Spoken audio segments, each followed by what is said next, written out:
Hello. Hello. Hey. Hello, everybody. We will have people coming on in while we're talking naturally, I'm sure. Oh, look, we're out of the Michael Christopher's in the house. Hey, What's that's up, a great Michael? person to have.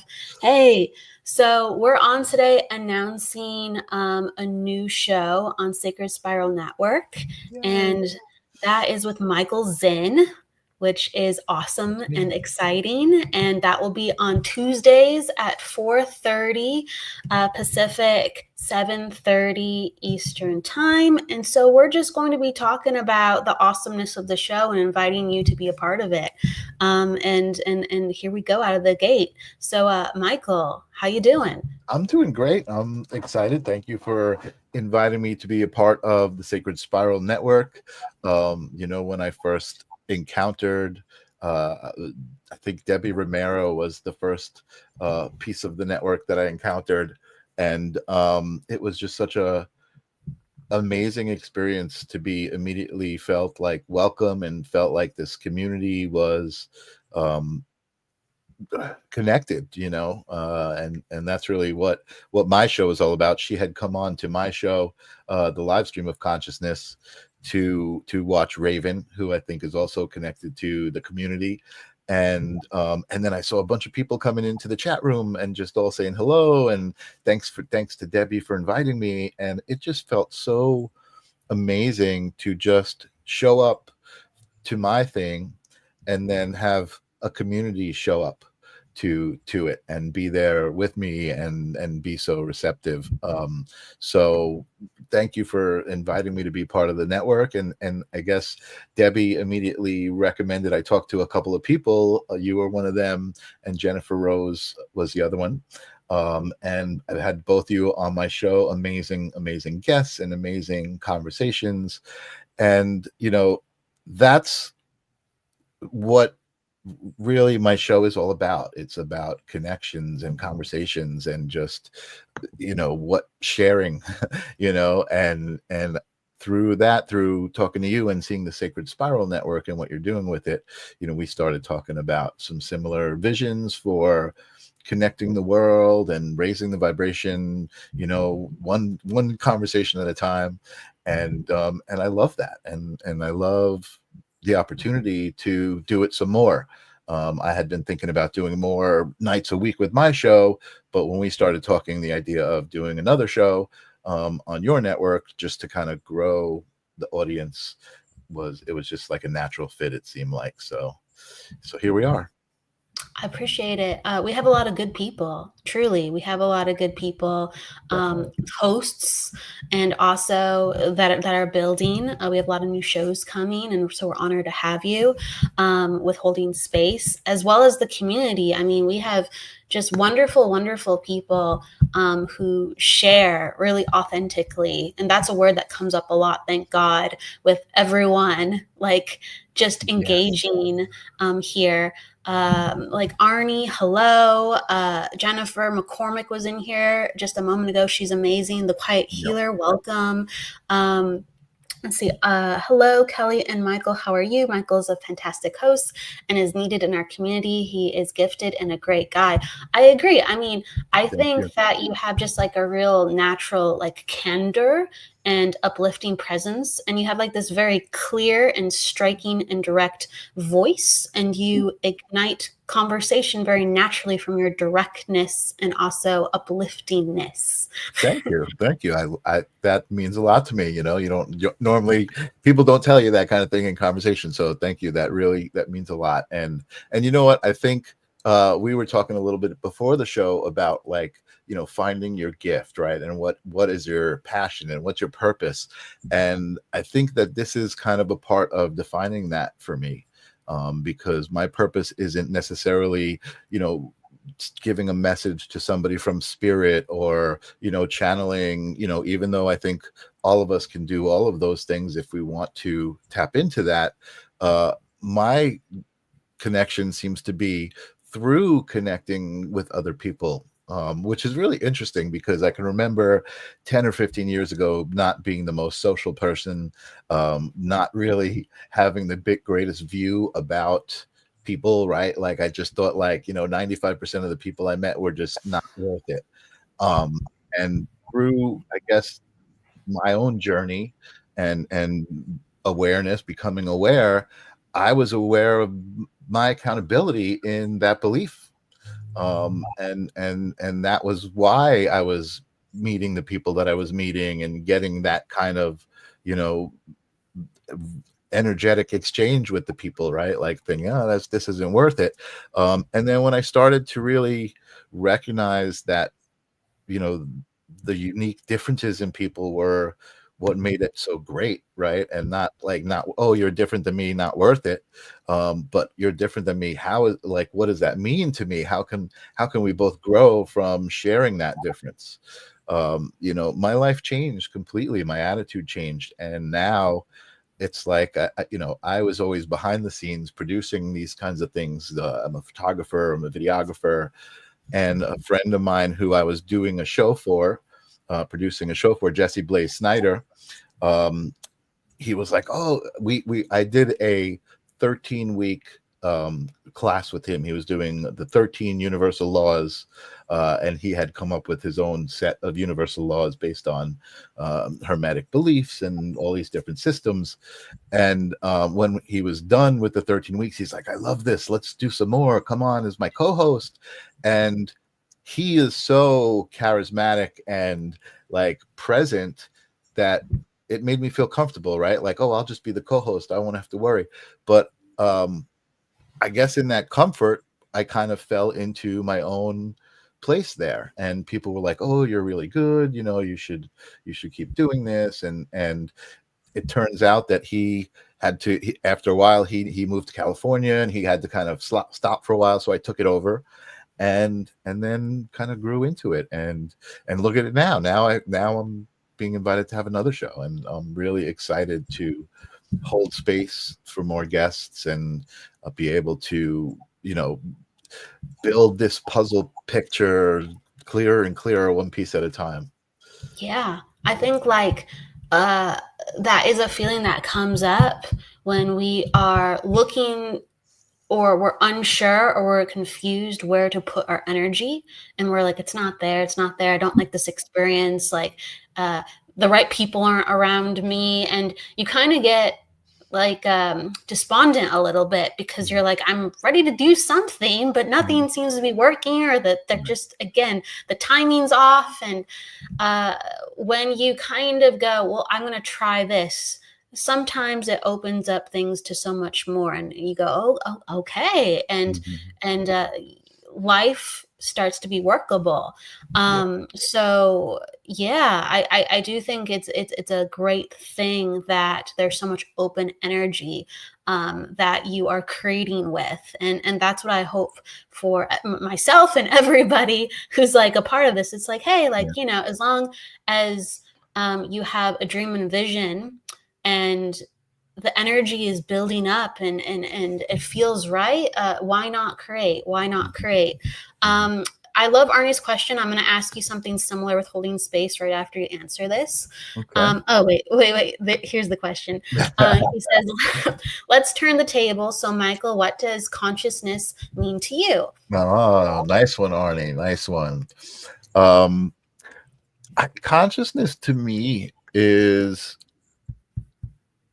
awareness.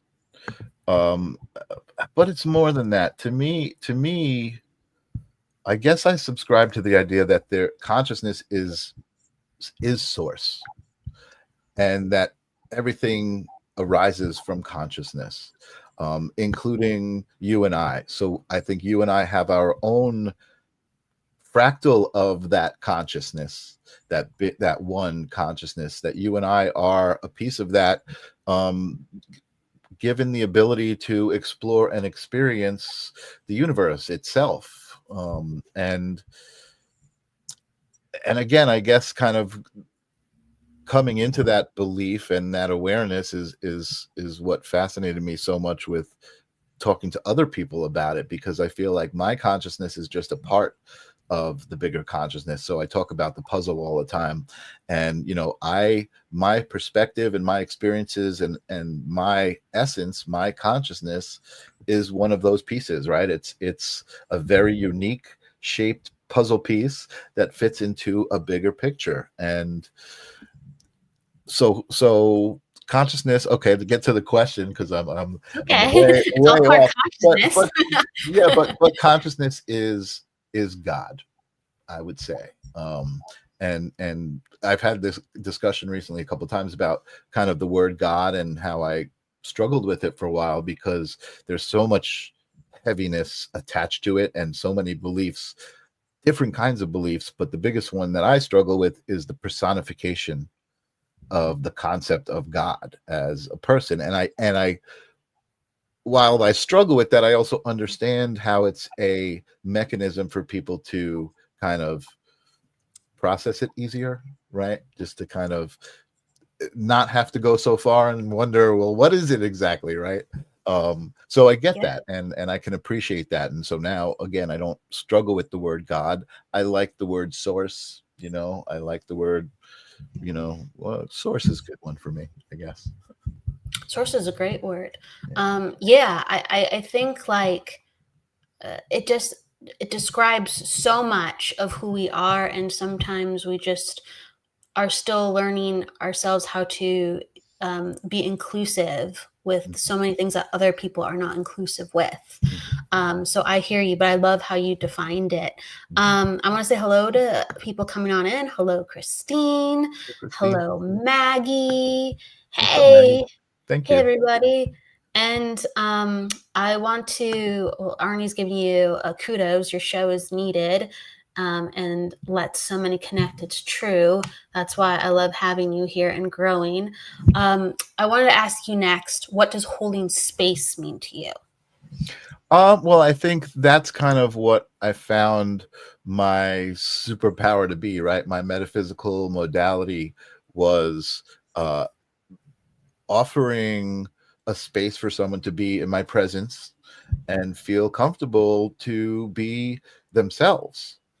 Because again, to me, that's the mission, right? What is the purpose of life? The purpose of life is to be you. So for every person that asks that question, the answer is you. You are the purpose. You are the meaning of life. You're here to be you. And I guess I have this ability to make people feel comfortable in that space, because I think society, and I think the way that we're kind of conditioned, I don't like using that word, but I feel like we're not usually comfortable being our authentic selves. You used the word authenticity earlier, which again is such a great, amazing word, because I feel like authenticity is something when you're talking to someone that they can't fake. You can't fake authenticity. It's the word itself is the realness of it. And it's so engaging to be around authenticity. And I think that's what I like. So I like to give people the opportunity to be authentic, and then share who they are, and kind of glean their perspective from them, share their perspective, so that my perspective can be a little more firm, grow a little bit all the time. What do you envision with, let's say, I wanna put it in a way, like, what do you envision as kind of the environment where you're going to allow guests or allow people in the community to be a part of holding space? What kind of conversations do you see yourself having to help people with their Okay. Yeah, authenticity? no, that's a good question. That's a good question. So one of the things I've been thinking about, because again, all of the people that I know, the relationships that I have really good relationships with people who, are pretty deep into the community. Jacob Cooper is an author who has a near-death experience and has written a couple of books, and like I'm pretty good friends with him. So, Karen Garvey, there's a bunch of people who are so kind of articulate in expressing their own connection to source, that I was thinking about putting like a workshop together or an event. And this is related to the show, I think, and to the question, in that I was thinking of calling the event Finding God. Mm. And the reason I thought of that is because I feel like all of these different expressions are different expressions of God. And Yeah. interestingly enough, also, I was talking to somebody about the idea of angels and spirit and ETs and interdimensionality. And to me, again, all of these things resonate with a very, very similar vibration. And what that means to me, and this is just my interpretation, is that all of these experiences are valid. It's just source presenting itself to the recipient the way the recipient can understand it. Yeah, I like that because I think when you are envisioning an event like Finding God, right? Or it's kind of more so than, hey, just experience this vibration, just experience this type of a way of being. And you have these quality people holding space, right? Mhm. And showing people the way that they do it. And it's all gonna like create different light bulb moments for people, as well as Exactly. different feelings. And it's something Exactly. that can't be intellectualized. Sure, we can have fun with that too, don't get me wrong, and Right. maybe that is how someone utilizes their god spark. Maybe that's their superpower. They have this really synced way of breaking down energy, so I don't want to even take that away either. Mhm. But Mhm. I Mhm. do think there's a power with it being experienced, and I love that you're envisioning an event like that where it's not like, how can I put it? Sometimes when we talk about spirituality, I don't feel like it's lofty, but to a lot of people, they're like, okay, like I'm gonna go and be more spiritual. I'm gonna try to open my mind. I'm gonna try to like take this on and walk this path. And it's just really just experience and be and just kind of see what happens. That's right. Exactly. No, exactly. I have a friend who pops on my show all the time. His name's Angelo, and he's always asking a lot of questions. He's in this phase of he wants to know, he wants to know, he wants to know. And I love telling this story because he asked me, he's like, I got a question. What is this violet flame? What is this all about? Yeah. And is it for real? Is the violet flame for real? And the reason I love talking to Angelo is because he makes me connect to source, right, and channel the answer, because immediately, without even thinking, I said, do you think it's real?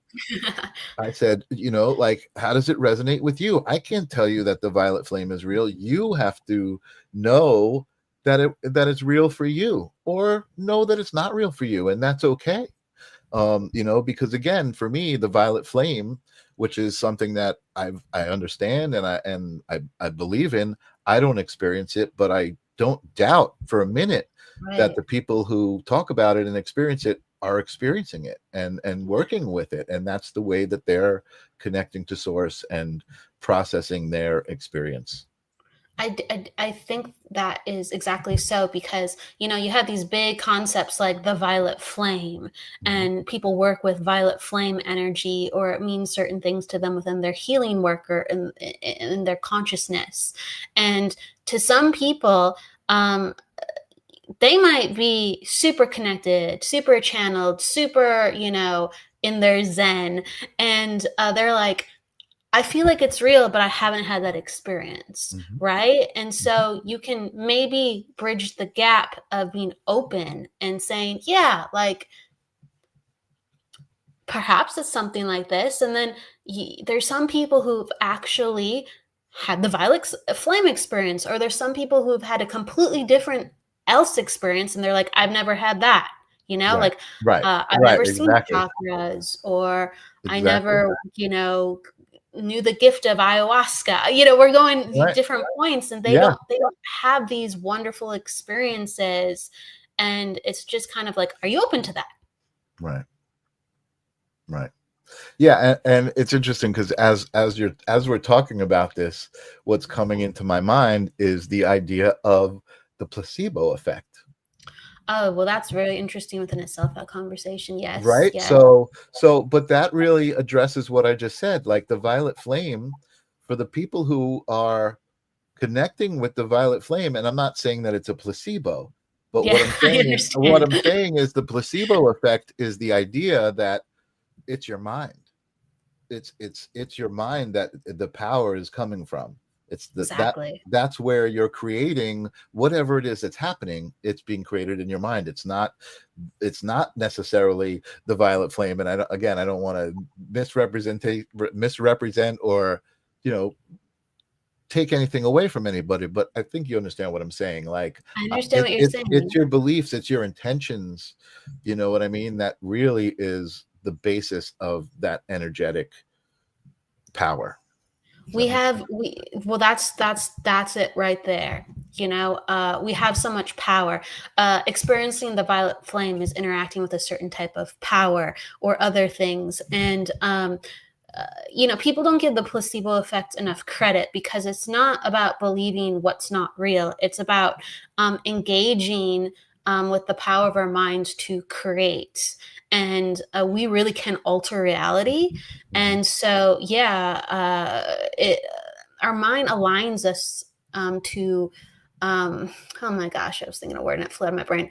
It aligns us to circumstances that can further a certain reality and can Mhm. help us find an energetic match or pathway to what we are seeking. And Mhm. I know, so for me, so like I don't work with violet flame energy a lot. I work with, I guess, how can I put it? How can I put it? I do experience the violet color. I do work with violet. I Mhm. don't Mhm. think I do about too. it Yeah. like violet flame, right? And Mhm. some people are Mhm. like very intentional with the violet flame. Mhm. And Mhm. Mhm. before, I guess I was very into experiencing energy from a scene level. You could have told me the concept, and I'd go, okay, yeah, that makes sense. But Mhm. when you actually see energy, and so you've seen Mhm. energy too, Michael, you Mhm. go, I understand, because sometimes my body's covered in purple, or I see Mhm. overwhelming, bursts of purple in my meditations, or when I'm with somebody, or I see someone's aura. And then it's a very easy crossover, because you're like, purple is a heightened vibrational state. And so Right. if you're working within that, you're working within the violet flame, you're calling in Right. the violet flame, or you're Right. already cultivating the violet flame. And some Right. people are burning this color, Right. it's yeah, it's a real thing. Yeah. Absolutely. Yeah. I mean, and I love, as you were talking about that, I was thinking about how, so my interest in this conversation about consciousness and holding space for other people, I have this interest in the scientific stuff too, right? So I don't know if you know who Donald Hoffman is. Um, No, so no. Donald Hoffman is a very famous neuroscientist, doctor, one of these people who's out there who is very, very qualified and educated and has been deep in science for a long time, and now is starting to talk about the idea that reality and the way that they've been studying the atom is that the physical world doesn't exist.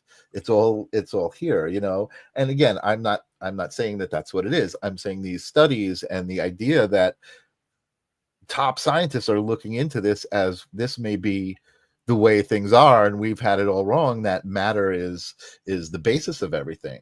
Yes. Those conversations fascinate me too, like how, like our brains are so powerful, consciousness is so powerful that it creates reality. I mean, I still can't wrap my head around it, even though I can say it and know it. It's pretty It's nuts.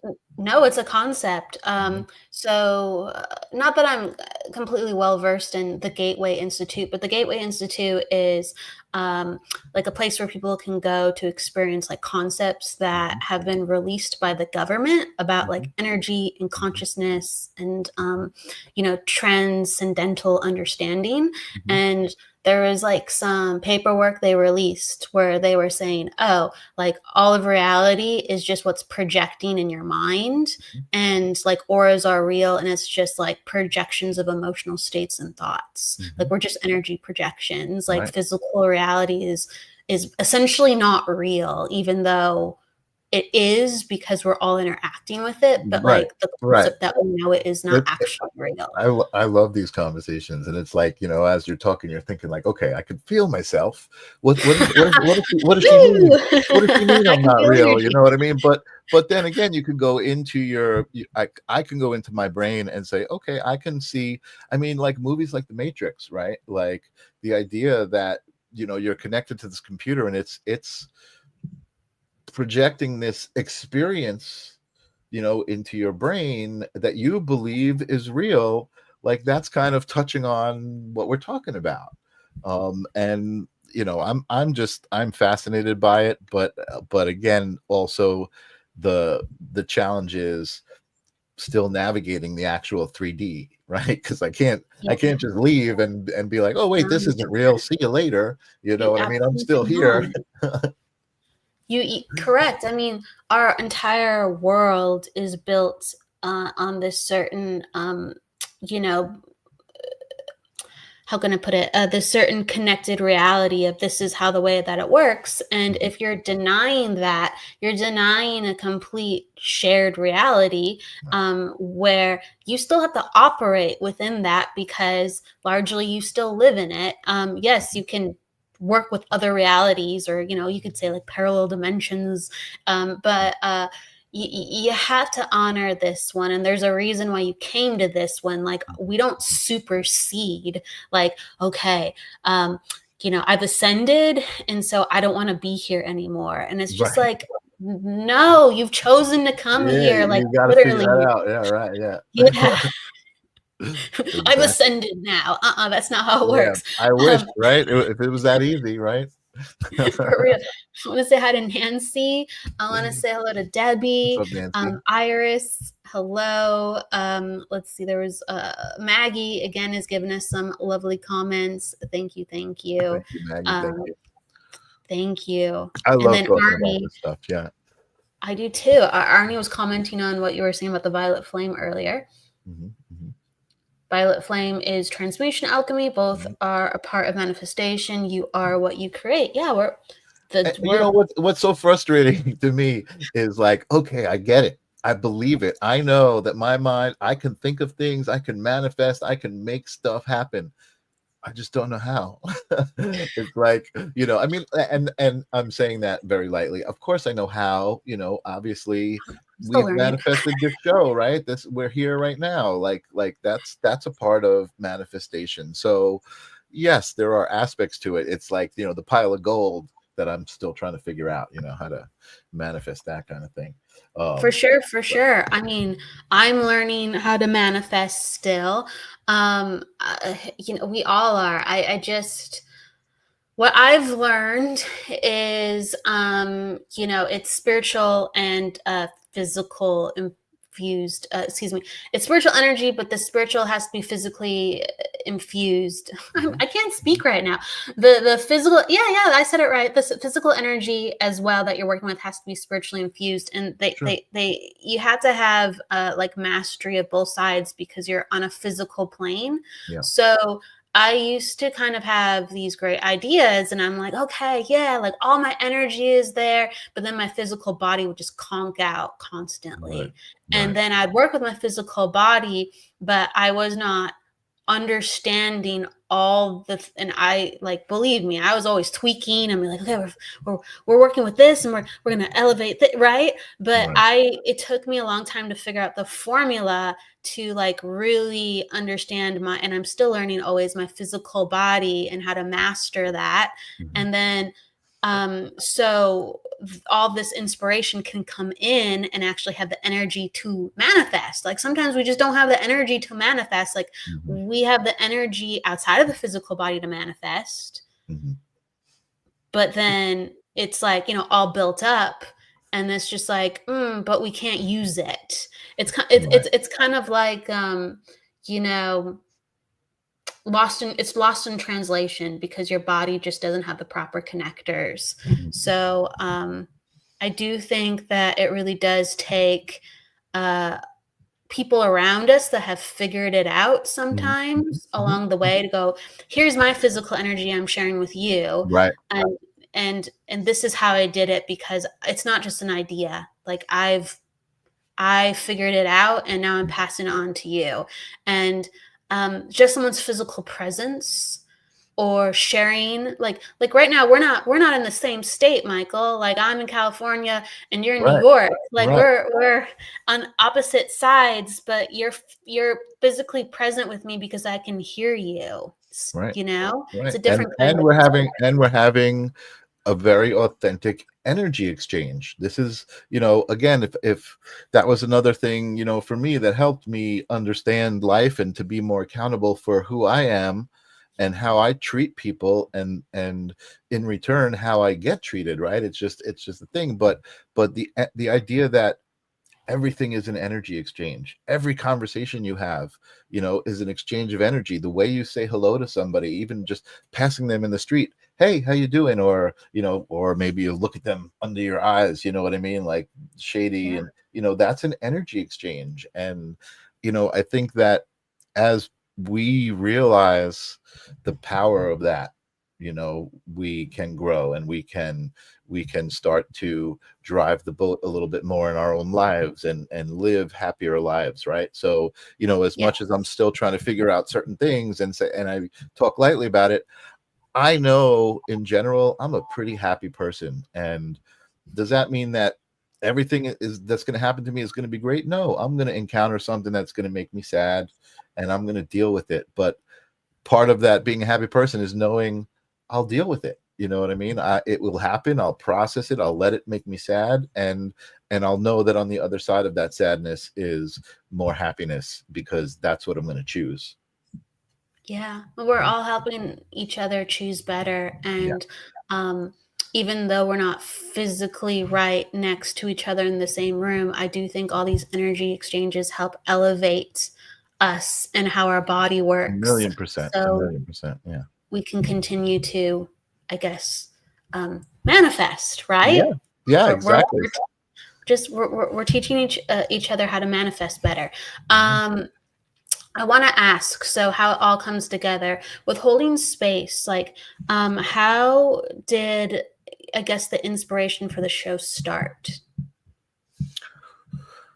Um, I guess it started, with our conversation, really. The idea of, the idea of the Sacred Spiral Network is such a brilliant idea. And the reason we spoke is because I had a bunch of friends who were really gifted. Christopher Allen, for instance, is a psychic medium who, he's a great friend of mine. And I produced a show for him out of a studio. He did live readings, a live stream broadcast. He didn't want people to be, oh, this is edited or anything. So he wanted to do it live.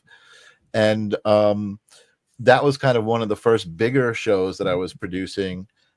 And I just said, wow, if I can get Karen Garvey to do a show, and Jacob Cooper, and have a network of all of these people with all of these different modalities, because they're all going to reach the different people that they reach, you know what I mean? And there's so many things out there. I just love that idea. And so I guess, when we started talking and just started talking about working together, it evolved naturally into, hey, you want to do a show? Because now, on doing a show on your network, I can reach a couple of different more platforms. Now some of your shows can reach my platform. Like, we're basically growing the community. We know the minds are like, I think, what did I say the other day? That saying, hurt people, right? Because if you've been hurt, that's what and you hurt someone. I said, like-minded people.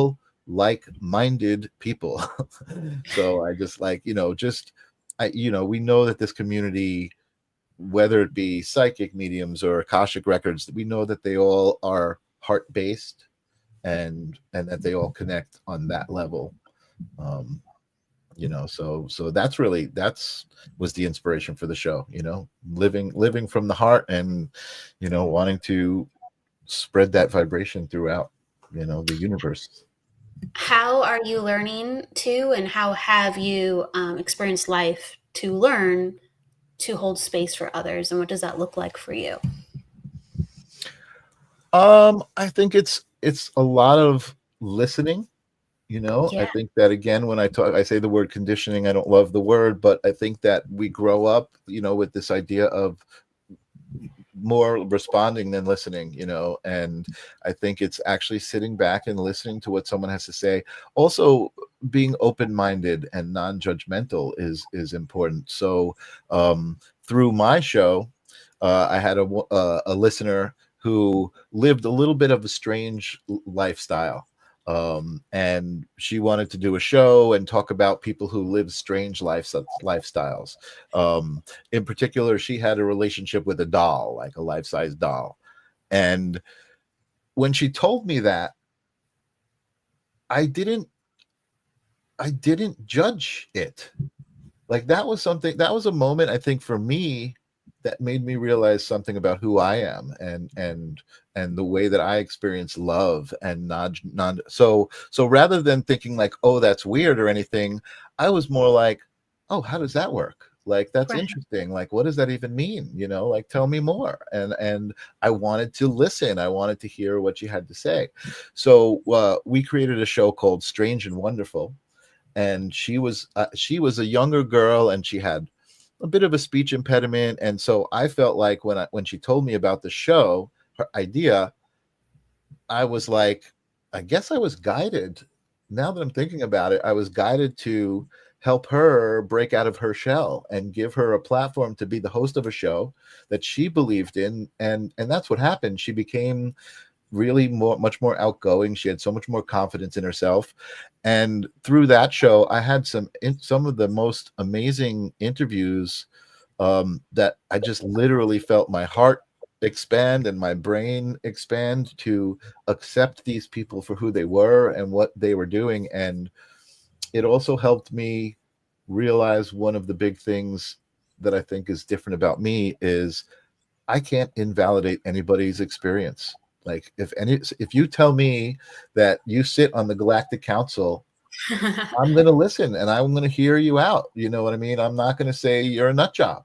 You know what I mean? And I think that's, again, that's the holding space part. That's the comfort part. Like I'm serious. You know, I mean, I know I'm joking around saying that, but like I'm serious. Like I'm curious more so than judgmental in that, you know, in that case of who is this person and what does that mean? Explain that to me. You know.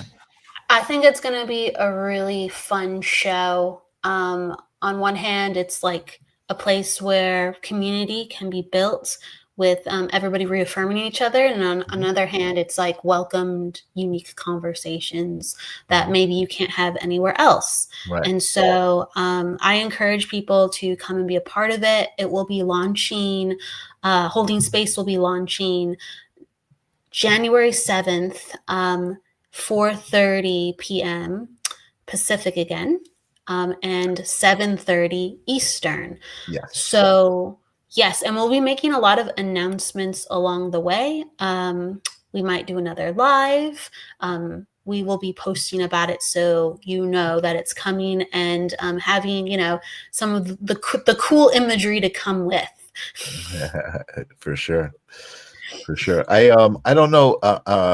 I mean, I'm imagining you've heard of Bashar, right? Have you heard of Bashar? Yes, Yes. yes, yes. Okay, so I love that Bashar is becoming more and more popular, more and more accepted. People are like, when I first saw Bashar, you know, I might have thought it was a little odd, right? Because he's a trans channel and he takes on this different persona and he talks in kind of an odd way. And he says the most beautiful, amazing philosophical truths that I've heard anybody say. And Amazing. what I love about Bashar is I can't imagine how much, can I say the word shit? I can't imagine how much crap he must have got being his authentic self, like trying to get that to the point that he's at now. He must have seen so much ridicule, you know, and pushback, and people not understanding what was happening, you know. And it's just amazing to see how well received he is today. Oh yeah. Oh yeah. And thank you everybody for coming in. Heidi, Courtney, thank you for your What's up, love. guys? Yes. Thanks for coming in. I'm feeling better. People are saying I love Bashar and giving some hearts. Um, hello, Jean, earlier. Hello, hello. And Nancy, I wanted to say hello to Nancy. I don't think I had a chance to say hi to Nancy. Thank you so much, Nancy, for being here. Um, yes, so I started, like, how can I put it? I started looking at like being professional within my work.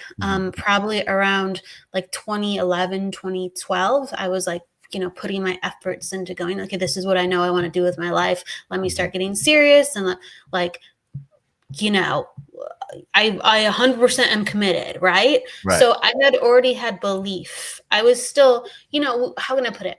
We might be serious. We might go, I believe in energy. You might have some really real experiences, but and I'm very open-minded, I really am.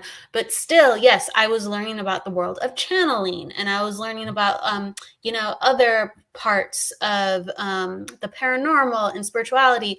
And so I would always like look at it with a healthy skepticism, but I was very Mhm. intrigued.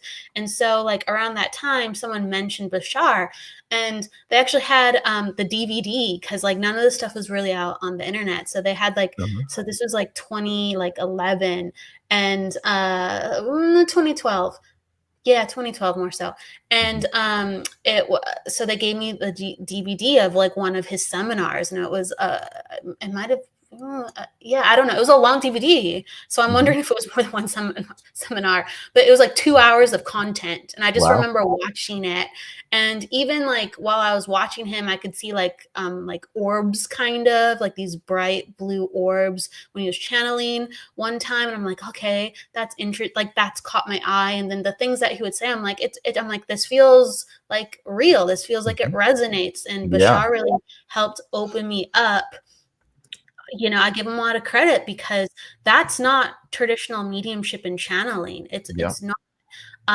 It's you know condensing something a lot more universal. Sure. Um, Sure. and I think mediumship is much more open to that now, Mhm. like with like across the board, Sure. and it has operated on that level before too. Don't get me wrong, but Right. yeah, but yeah, I Well, I sure. mean, what about light language, right? So Yes, that's light language is I'm another thing I'm fascinated with because that was something that really changed my perceptions about a lot of things, and now I'm seeing light language coming in all sorts of forms, right? So the first time I experienced light language, it was a channeler. Sarah Curley was a channeler locally here on Long Island, and a friend of mine who put together workshops was having her come to channel. And he said, "Oh, I want you to check this out. Tell me what you think." And he sent me a video. And again, I had seen videos of channelers previous, and it was not my cup of tea. I was like, okay, it's a little out there. But she was channeling and she was speaking light language. And I had an emotional response watching her video. I just teared up and like I just responded emotionally. And for me, there's a backstory to that, but for me, an emotional response is a very significant sign that you're touching your soul at that moment, right? You're manifesting physical from your thoughts. It's like it's a very serious thing. And so I said, "Oh, I've got to go see this woman." And so when he had the night that she was there, I went, and again, emotional response to this light language that I had never experienced before. I introduced myself afterwards, and I said, "Hey, do you do one-on-one sessions? I'd love to barter with you." I helped her build a website, and we bartered, and I had a one-on-one session with her, and worked with that energy for a bit, and it just changed my perception and my ability to understand what was happening even and what it was all about. um and yeah, Courtney, crying like a baby, it's like that emotional response. So again, the reason I think that's significant is this: it's hard for people to believe the idea of manifesting, that you can make something physical from a thought. That is it right there in my head. Whatever it is that I was thinking, um was manifesting as my throat was getting tight physically, my eyes were producing water, physical water was coming out of my eyes. That's manifestation to me. That's very, very significant emotion. Yeah, I think there's so many different types of energetic conversation that are becoming way more normal. Like light language seemed like an oddity. Channeling, like with Bashar, for some people seemed like an oddity. Like, you know, there's like talk of the mantis people now. That's another race that people like include into the mix of star seeds. Gosh, there's just so much more that people like. Someone mentioned earlier in the comments, like Bigfoot or the Yeti. A lot of people used to think that was a myth, or it's like, okay, maybe it's out there, but there's so many intuitives. I've never experienced it, but there's people who in the community that I know that are very accurate and very talented with what they do, and I've seen them work. And some of the things that they talk about is, yeah, I've actually have seen and felt and channeled this different type of being, and it's a very real experience for them. Wow. And so, you know, these are not just conversations about what if for some people. These are actual realities that we're becoming more open to. Yeah, exactly. Yeah, it's really fascinating. So, yeah, everybody, thank you for tuning in, and yes, it is amazing. You know, the things that are possible and are indeed out there, not just possible. And may we continue the conversation. So on the 7th of January, come 2025, we have the new show Holding Space with Michael Zinn as a host. Yes, it's awesome. Okay, celebrate, right? Woo! I'm excited.